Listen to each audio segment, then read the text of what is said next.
You don't belong here, Ryan. This dinner is for successful people. That's what my brother whispered with a sneer as he blocked the doorway to my own father's 70th birthday celebration. I stood there, alone, holding a carefully wrapped gift in my hand, dressed in a simple blazer, while everyone around me shimmered in tuxedos and tailored gowns. And then, from across the grand hall of the governor's mansion, a voice boomed. President Rivers, I had no idea you'd be here tonight. It was the mayor of Denver. The room fell silent. Forts paused midair, heads turned in disbelief. And just like that, everything changed. I never thought I'd see the day when I would be publicly humiliated by my own family, only to be recognized seconds later as one of the most influential education leaders in the country. But that's exactly what happened. And to understand how we got here, you need to go back with me just a few years. My name is Ryan Rivers, 33 years old, born and raised in Colorado, the youngest of 3 children in the prestigious Rivers family. My father, Gregory Rivers, was once a high-ranking military officer who became a wildly successful real estate developer. A true bootstrap legend, built everything from nothing. And he never let us forget it. My older siblings? Blake, the golden boy lawyer with a resume that screams Harvard, Wall Street, and power suits.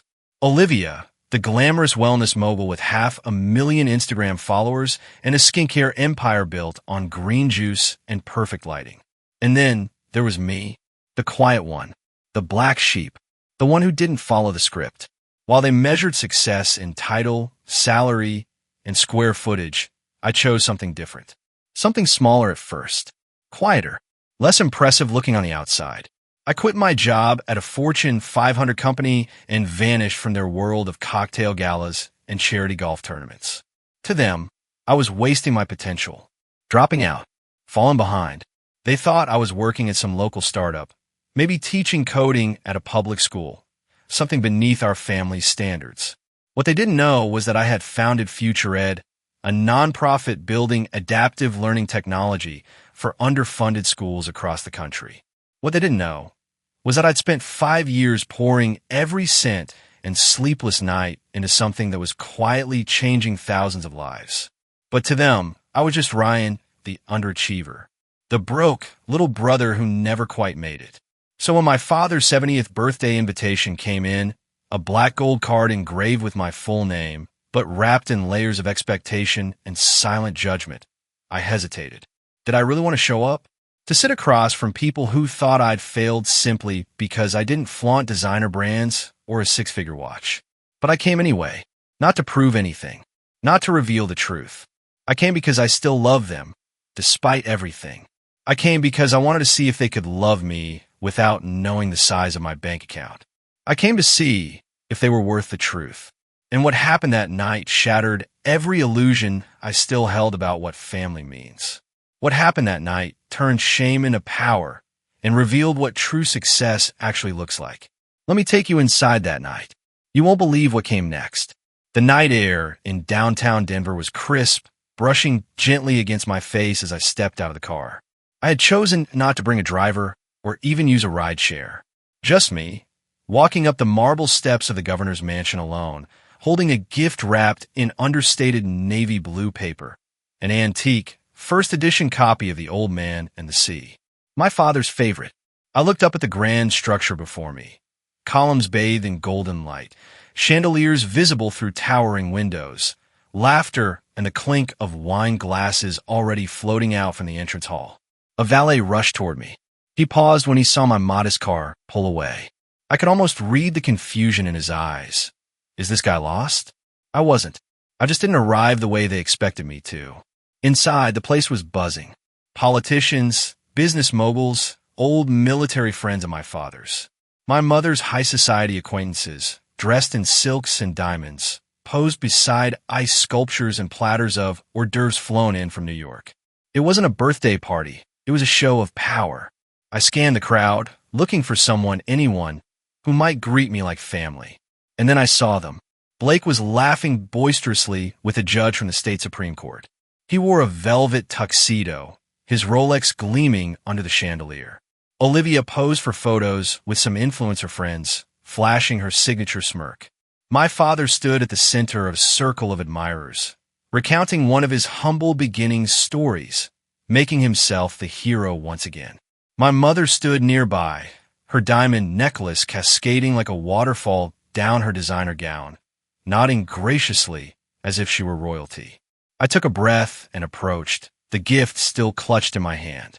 "Ryan," Blake said, his voice dipped in forced cheer. "Wow, I didn't expect you'd come." Before I could answer, Olivia joined in. "Didn't you have a night shift? Or do they give bookstore clerks PTO these days?" I offered a tight smile. "Good to see you too, Liv."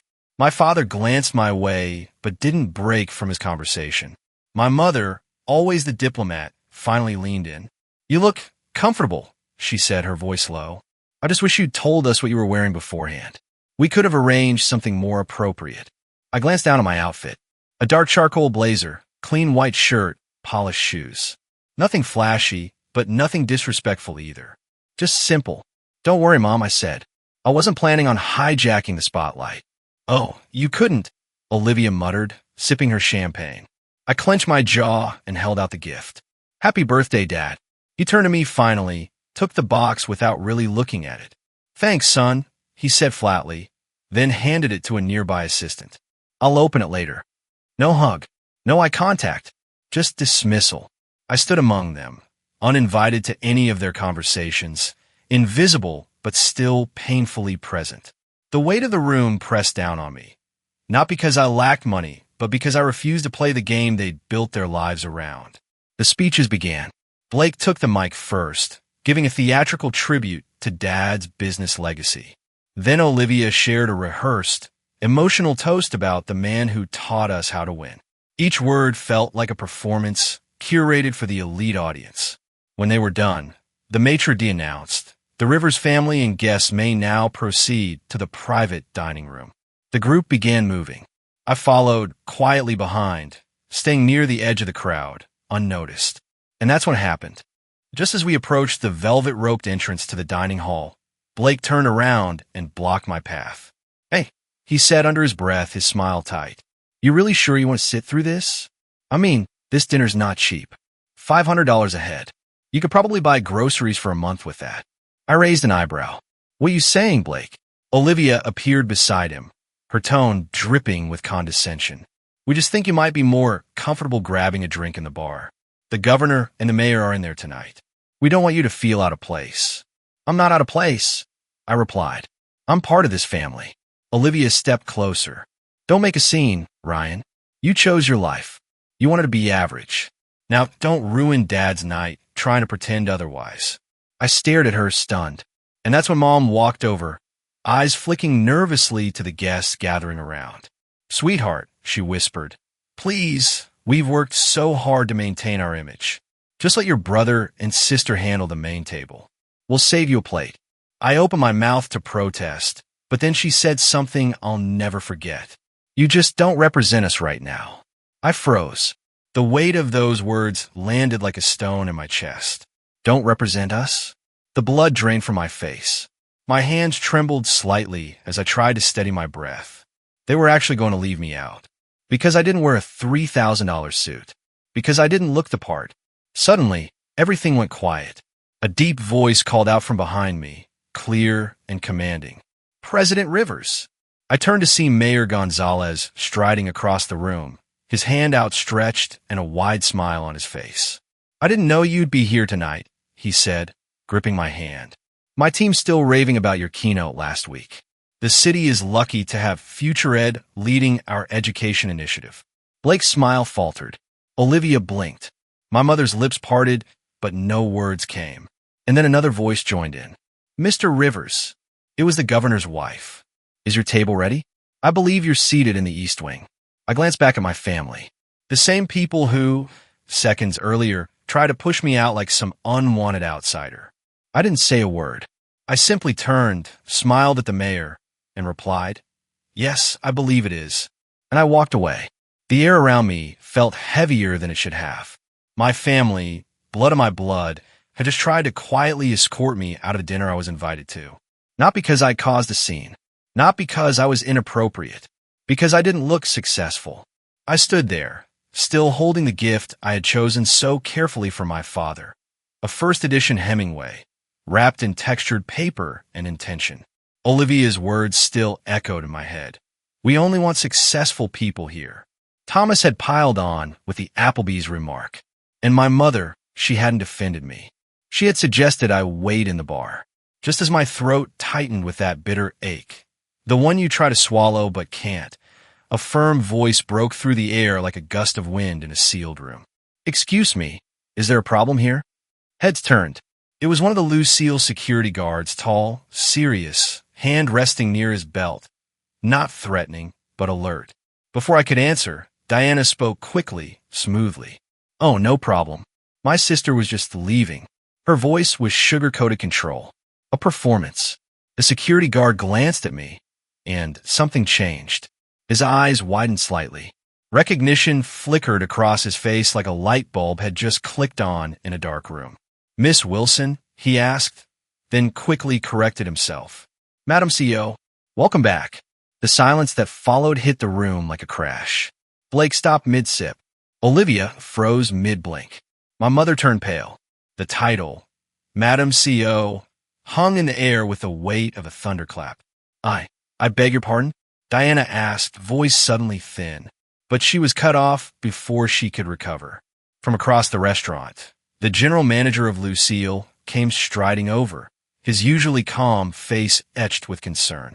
Miss Wilson, he said with a warm, deferential tone, I didn't realize you'd be attending tonight's private event.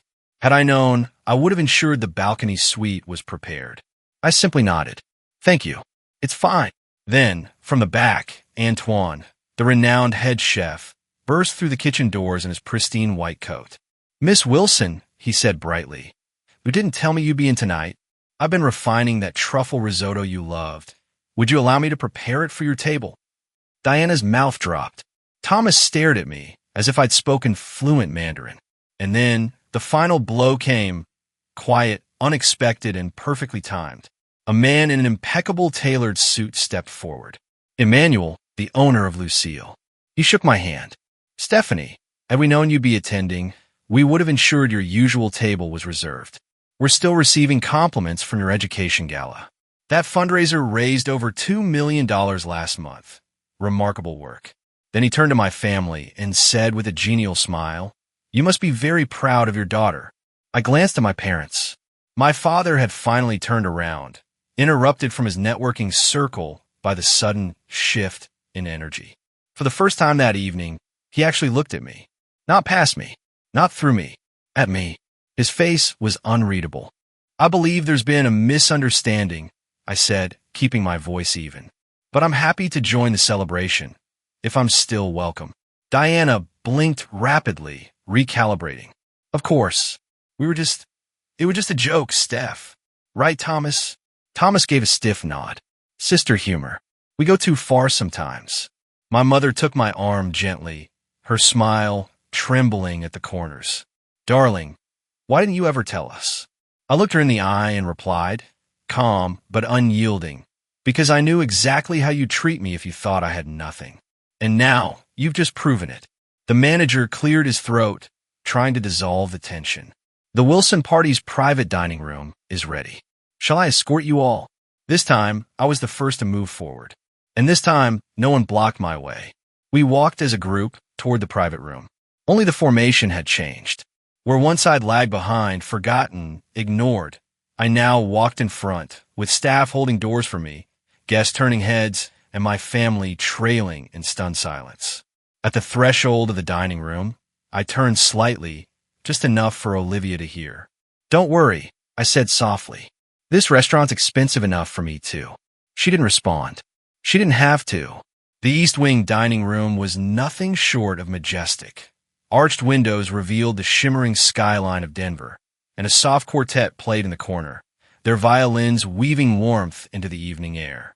A round table stood at the center, already set for 12, crystal gleaming, menus printed with gold embossing. It was clear, this wasn't an afterthought table. This was the table. As I took my seat at the head, the maitre d' personally placed a folded cloth napkin in my lap. We weren't expecting you tonight, sir, he said softly. Shall I inform Chef Laurent of your usual preference? Not yet, I replied. Let's wait a moment. A flicker of movement caught my eye. Blake had stepped just inside the room's threshold. He looked like a man trying to do math with his ego. Behind him came Olivia, her composure beginning to crack under the pressure of realization. And then my father. He walked slowly, not with the confident stride he was famous for, but as if each step cost him something. He paused at the entrance, looked at me across the room, and said to no one in particular, "What's going on?" The mayor, who had lingered briefly to greet another guest, turned to him and said, "Your son, Gregory, the one leading the biggest educational equity movement in the Western states. Didn't you know?" The room tilted. My father blinked twice, once in disbelief, once in something deeper. "Regret, maybe." Olivia spoke first. "Ryan, what is this?" I stood. This is the reality I never shared because I was tired of proving myself to people who only saw worth in brands and bank balances. "You run Future Ed?" Blake asked, as if he were choking on the words. "I built it from scratch," I said evenly. "From my apartment in 5 points. While you were making closing arguments and Olivia was on magazine covers, I was cold emailing superintendents and sleeping on conference couches. But yeah, that's me." No one spoke. The silence was heavy, not with guilt yet, but confusion. They couldn't quite process the version of me sitting before them. Confident, respected, powerful even. My mother arrived last, her voice barely above a whisper. "Why didn't you tell us?" I looked at her, really looked at her. Would it have mattered? I asked, "Would you have invited me to this table if I hadn't walked in with the mayor?" The words hung in the air like slow-falling snow. My father finally pulled out a chair and sat across from me. "You've got the entire state talking about your programs," he said quietly. "I heard the governor's wife mention your name last week. I didn't know she meant you." "You never asked," I said simply. And that was the truth of it. Blake and Olivia followed suit, hesitantly taking their seats. Their postures stiff, their pride still intact but wounded.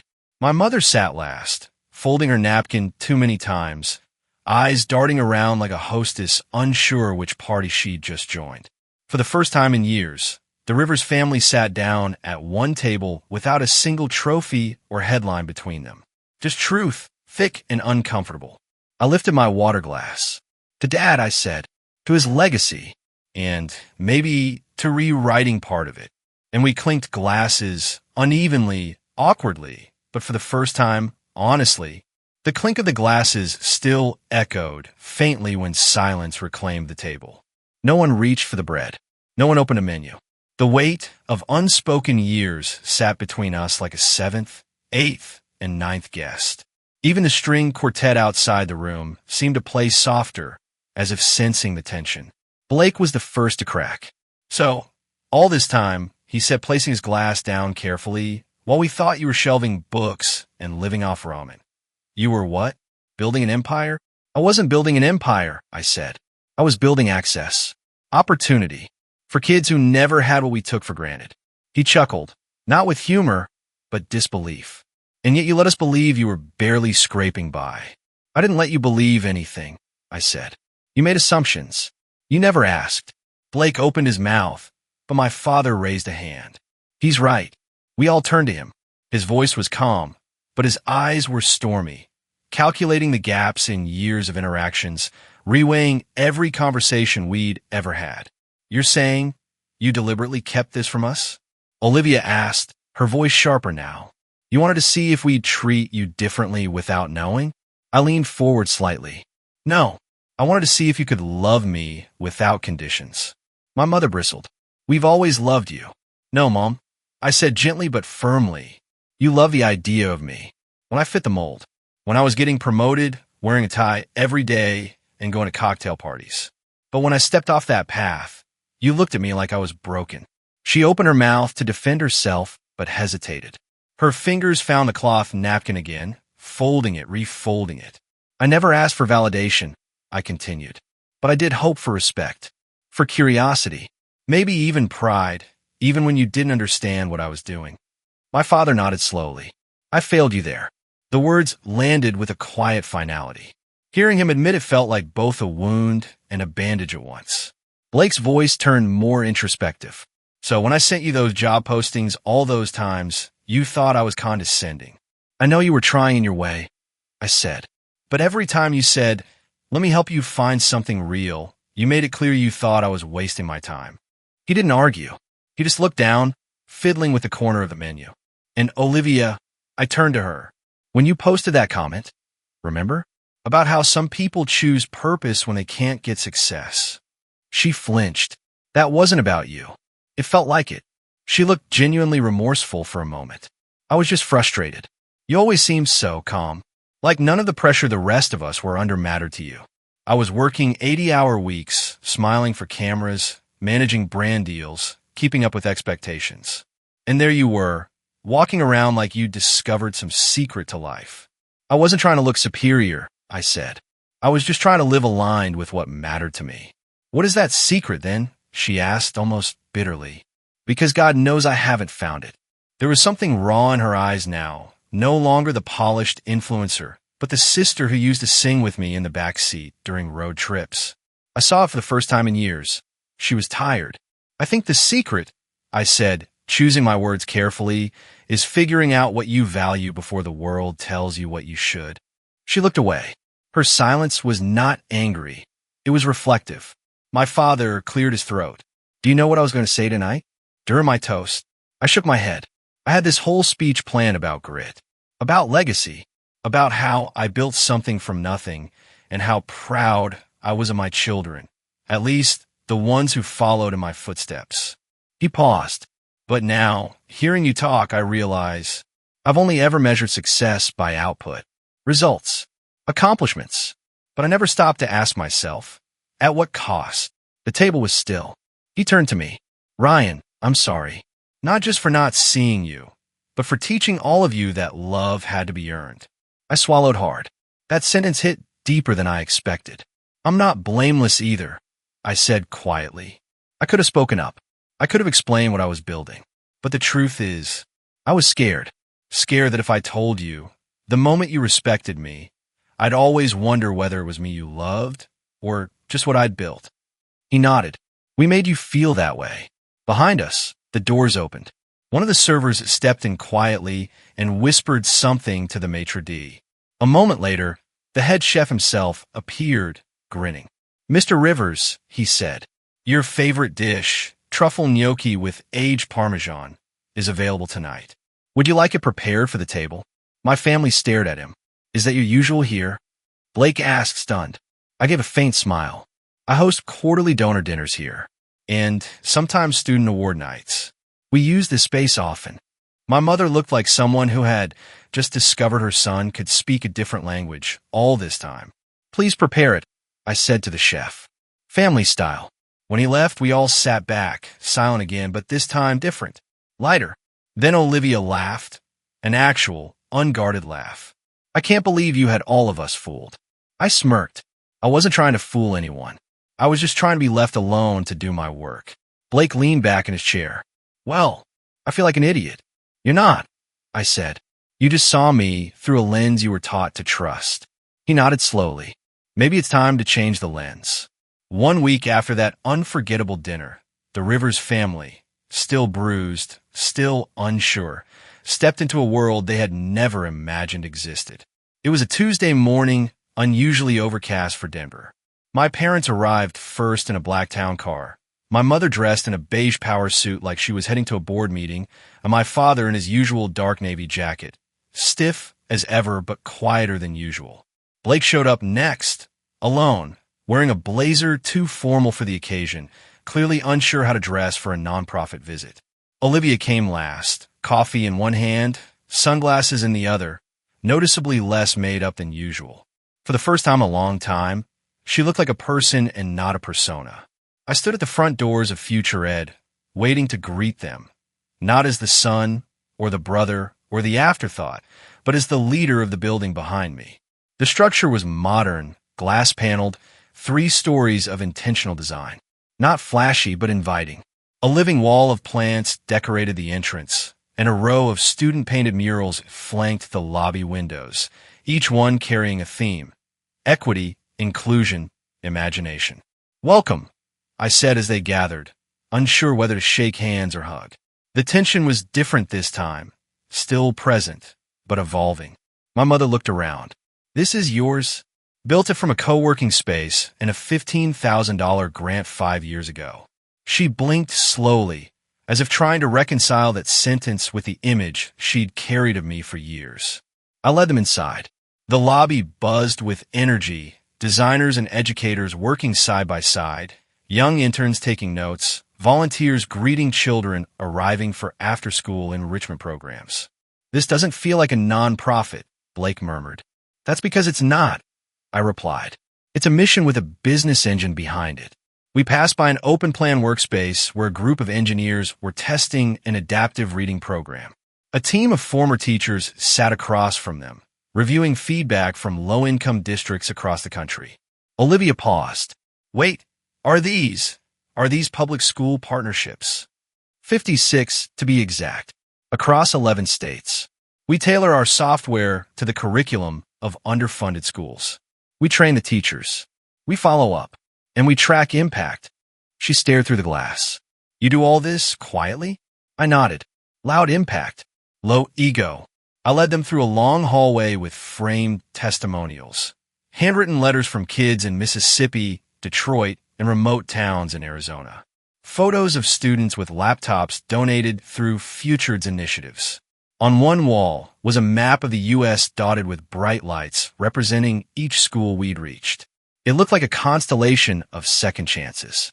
My father lingered in front of that wall. Thousands of kids, he muttered. This isn't a program.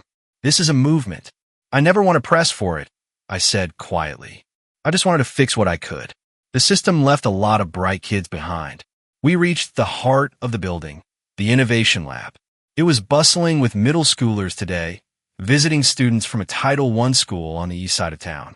They were coding basic apps on tablets, designing community maps with AI, and testing a VR simulation that taught conflict resolution through storytelling. A tall girl with braids turned toward US and waved. Hi, Mr. Ryan. Hey, Aaliyah, I called back. You crushed that algorithm yet? She grinned. Almost. My family looked stunned. Did she call you Mr. Ryan? My mother asked, puzzled. That's what the students call me. Or sometimes just the guy who brings pizza on Fridays. Depends on the day. Olivia laughed. A soft, genuine sound. They really love you here. It's mutual. We stepped into the foundation wing, where our scholarship and outreach programs were run.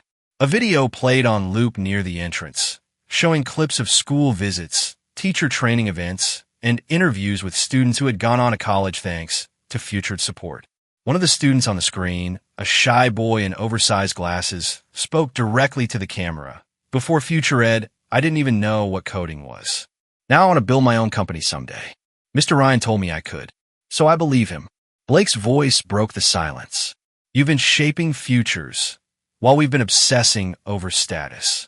I turned. He looked genuinely shaken. It's not a competition, Blake. No, it's not. But it makes me wonder, what would I have done if I wasn't chasing everyone else's definition of success? I didn't answer. Some questions are best left hanging. We moved into the final room, the Legacy Gallery. It wasn't a vanity wall. It was a tribute to all the mentors, teachers, and changemakers who inspired Futured's work. My father's photo was there too. He noticed it before I could point it out. That's me, he said, staring. I never stopped admiring your work ethic, I told him. Even when we drifted apart. You taught me grit. I just applied it differently. He was quiet for a long time. Then, I gave speeches about values, but you lived them. My mother stood nearby, blinking rapidly. I don't know how he missed all this. You didn't miss it, I said gently. You just never looked for it. And that wasn't an accusation. It was a fact. One that none of us could deny anymore. Before we left, I took them to the rooftop garden, a quiet space we built for staff and students to reflect, breathe, reset. From up there, Denver stretched out like a promise. My father leaned on the railing beside me. I've spent my life building houses and condos, he said. But you built a future. I didn't reply. I just let the moment land. After a long pause, he turned to me. Would you let me support one of your schools? Quietly. No plaques. No headlines. Just impact. I nodded, throat tight. I'd like that, Dad. As they left, Olivia grabbed my hand. I've been thinking, she said. Maybe I could run some workshops for these girls. Confidence, communication, public speaking. Not as an influencer, just as Olivia. That'd be perfect, I said. And Blake? He lingered at the door. You ever need a lawyer, he said, pro bono or otherwise, you know where to find me. That afternoon didn't heal everything, but it opened everything. For the first time, they saw my world not as a disappointment, but as something extraordinary. Change rarely arrives with fireworks. More often, it tiptoes in, quiet, unassuming, and almost invisible until you realize everything feels different. In the weeks after their visit to Future Ed, something subtle began to shift in the way my family moved through the world and through my life.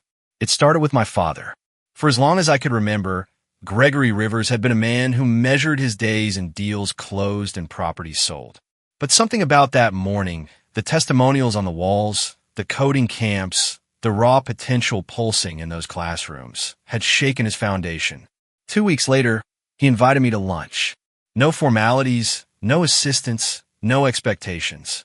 I want to set up a mentorship initiative, he told me, slicing into his steak with newfound precision.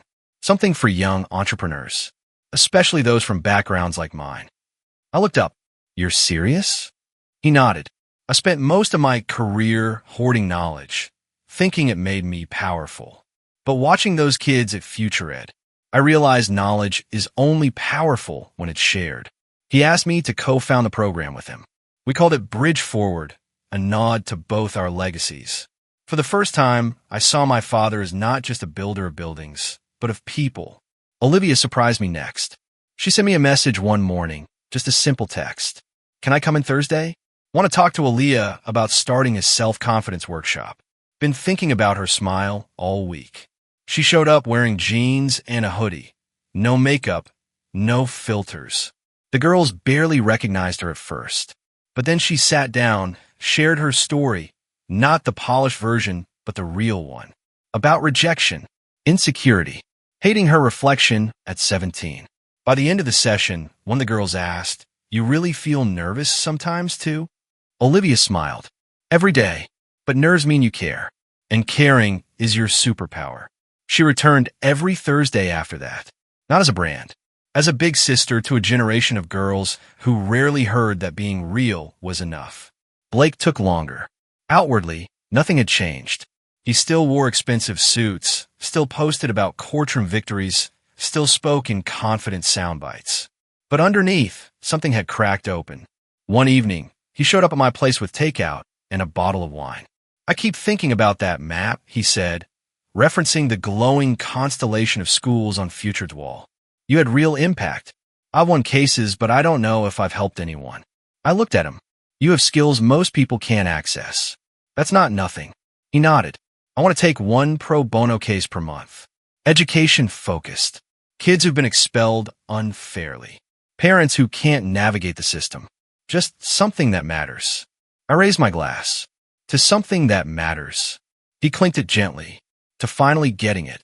Even my mother changed, though hers was the slowest and most complicated transformation of all. For decades, she had curated every moment, every dinner, every holiday card, every introduction, as if the Rivers family name were a stock she had to keep inflated. But after Future Ed, something shifted. She began volunteering once a week at a community literacy center. At first, I think it was performative, something she could mention at luncheons. But over time, she started arriving early, staying late, asking questions about the kids, learning their names. One day, she called me and said, "I helped a 10-year-old read his first full paragraph today." He cried. So did I. I paused. "I'm proud of you, Mom." She exhaled. "I think, for the first time, I'm proud of myself too." As for me, the shift was quieter, internal, less visible. I started letting people in. I stopped hiding parts of myself, stopped trying to protect my heart by masking my accomplishments. I started sharing more, not just the polished results, but the hard days too. The doubt, the exhaustion, the moments I wanted to quit. Because vulnerability, I realized, wasn't weakness. It was an invitation, one that allowed my family not just to understand me, but to join me. And they did. Our family dinners changed. They used to be rigid routines of status updates and subtle comparisons. Now, they were messier, filled with debate, laughter, disagreement, and questions that didn't have tidy answers. Blake asked for book recommendations. Olivia shared pictures of her workshop girls.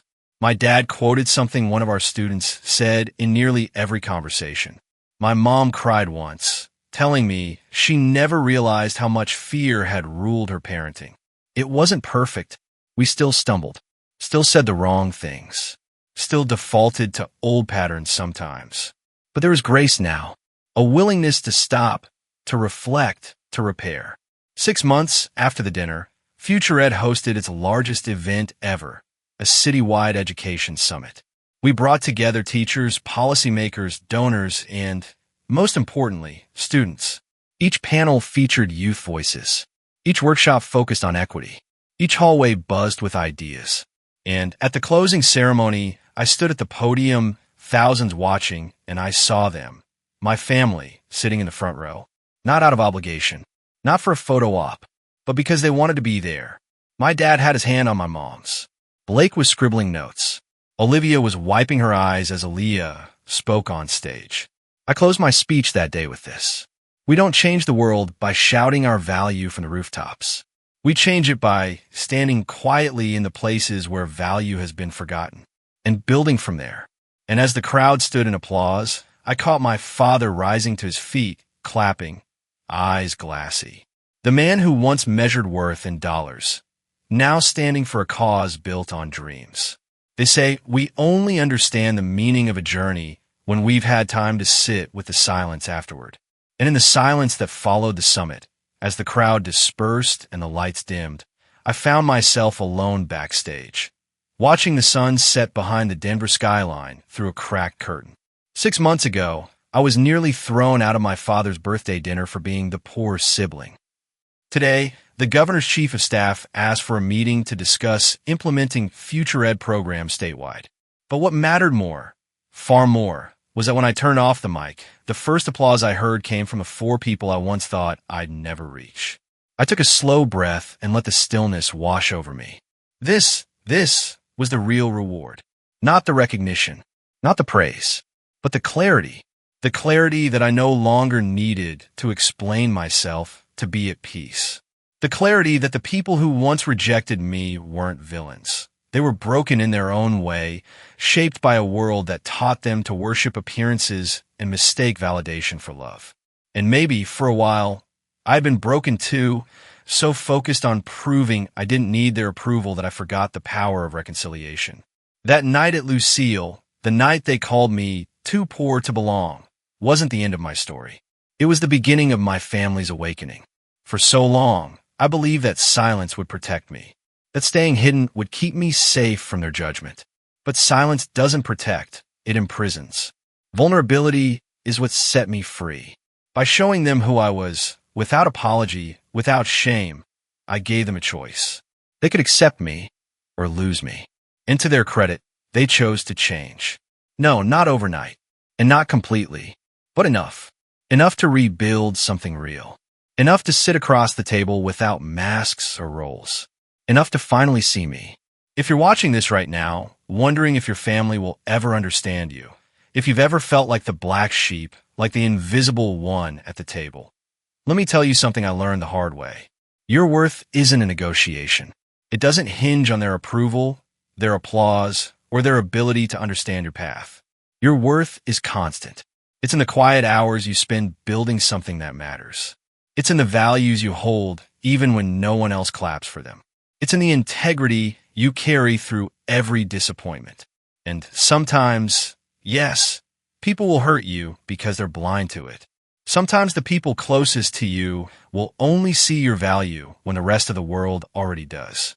But you don't have to become bitter. You don't have to fight them to win. You just have to stand in your truth long enough that the truth becomes undeniable. Today, my family isn't perfect. We still argue. We still stumble back into old habits. But we also laugh more, ask more, listen better. We've replaced performance with presence. comparison with curiosity, shame with shared stories. And in doing so, we've started something far more powerful than any dinner party, any public success, any net worth. We've started healing. And that, I've realized, is the quiet revolution no one talks about. Because healing is not loud. It doesn't trend. It won't win awards. But it changes everything. So I leave you with this. Don't waste your life trying to fit into someone else's frame of success. Don't trade your authenticity for approval. Don't wait for applause to believe in your mission. Build something that matters. Lead with love. And if they don't see it, keep building anyway. Because one day, you won't need to explain yourself. They'll walk into the room, and the room will already know who you are. Have you ever felt misunderstood by the people who should have known you best? Drop your story in the comments below. I read everyone. If this story resonated with you, hit that like button and subscribe. More true stories of growth, grit, and healing are on the way. And remember, your value doesn't need validation. You're already enough.